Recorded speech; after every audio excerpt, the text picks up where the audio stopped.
Vadiny manadino ny fisian'Andriamanitra, na ireo izay tsy mino aza ataony miadana finaritra.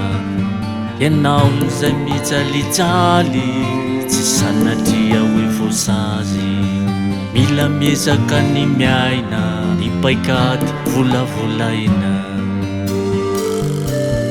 Vadiny manadino ny fisian'Andriamanitra, na ireo izay tsy mino aza ataony miadana finaritra.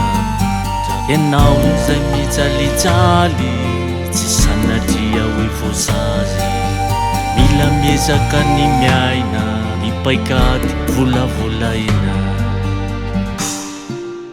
Tsy hitaona anao hivavaka, Ianao ve tsy hisaotra kosa, raha mba misy manolotra. Na tsy avy ao am-poazanye fa eo am-molotra. Mba izao izy fa nanome ny aina, mba izao izy fa nanome zao rehetra izao. Tsy hitaona anao hivavaka, Ianao ve tsy hisaotra kosa, raha mba misy manolotra.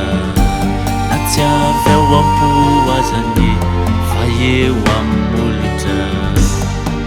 Mba izao izy fa nanome ny aina, mba izao izy fa nanome zao rehetra izao.